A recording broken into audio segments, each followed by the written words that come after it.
जजों की नियुक्ति को लेकर कॉलेजियम सिस्टम पर सवाल उठते रहे हैं, लेकिन जिस तरह से इन दिनों केंद्रीय कानून मंत्री निशाना बना रहे हैं, उसे पहले से चली आ रही आलोचनाओं के संदर्भ में ही देखा जाए या नया और अनजान सा कुछ होने जा रहा है। कानून मंत्री किरण रिजिजू कह रहे हैं कि जजों की नियुक्ति करना सरकार का काम है। दूसरी तरफ चीफ जस्टिस यूयू ललित की मौजूदगी में वरिष्ठ वकील CS वैद्यनाथन ने कह दिया कि ऐसी फुसफुसाहट है कि सुप्रीम कोर्ट कॉलेजियम केवल तभी सिफारिशें भेजेगा जब वे केंद्र सरकार को मंजूर होंगी। मुझे लगता है, वकील साहब कह रहे हैं कि मुझे लगता है कि एक बहुत ही खतरनाक प्रस्ताव है।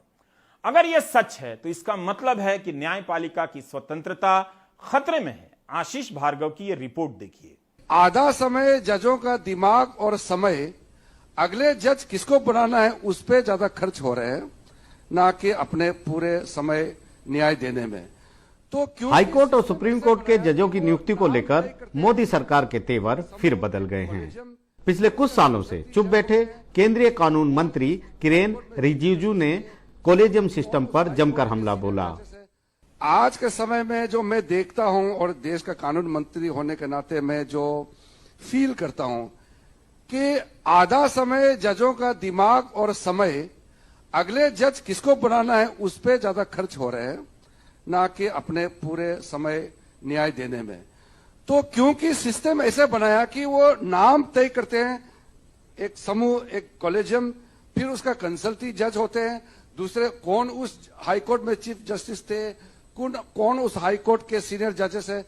कंसल्टेशन बहुत वाइड होते हैं। बात यहीं तक नहीं है, खुद CJI यूयू ललित की मौजूदगी में एक वरिष्ठ वकील ने भी जजों की नियुक्ति के लिए चल रही अटकलों का जिक्र कर दिया।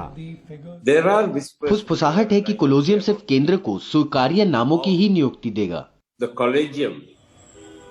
जजों की नियुक्ति को लेकर ये लड़ाई कोई नई नहीं है। 2014 में मोदी सरकार इसके लिए NJC कानून लेकर आई थी, लेकिन एक साल बाद ही संविधान पीठ ने इसे असंवैधानिक करार देकर रद्द कर दिया। तब अदालत ने केंद्र को एक MOP लाने को कहा, लेकिन तभी से ये मामला अटका पड़ा है। केंद्र सरकार और न्यायपालिका के बीच ये टकराव कोई नया नहीं है, ये कई सालों से चल रहा है। यहां तक कि कॉलेजियम की सिफारिशों के बावजूद कई नियुक्तियां और जजों के ट्रांसफर के केस केंद्र सरकार ने रोक रखे हैं। हाल ही में हाईकोर्ट ने 3 हाईकोर्ट के चीफ जस्टिस को ट्रांसफर करने की सिफारिश मान ली, लेकिन उड़ीसा हाईकोर्ट के चीफ जस्टिस S मुरलीधर को मद्रास हाईकोर्ट का चीफ जस्टिस बनाने की सिफारिश नहीं मानी। जस्टिस मुरलीधर ने 2020 के दिल्ली दंगों के दौरान देर रात सुनवाई करके कई अहम आदेश दिए थे। दरअसल जजों की नियुक्ति को लेकर सुप्रीम कोर्ट कॉलेजियम में मतभेद के बाद केंद्र सरकार का ये तेवर सामने आया है। 8 नवंबर को रिटायर हो रहे CJI यूयू ललित ने 4 नामों को लेकर शेष 4 जजों को चिट्ठी लिखी थी, लेकिन 2 जजों ने इस पर आपत्ति जाहिर की। इसके बाद सुप्रीम कोर्ट में जजों की नियुक्ति पर ब्रेक लग गया। 9 नवंबर को जस्टिस DY चंद्रचूड़ देश के 50वें मुख्य न्यायाधीश के तौर पर शपथ लेंगे, लेकिन केंद्र का ये रुख उनके लिए भी परेशानी भरा हो सकता है। नई दिल्ली से आशीष भार्गव की रिपोर्ट, NDTV इंडिया। आप देख रहे थे प्राइम टाइम। नमस्कार।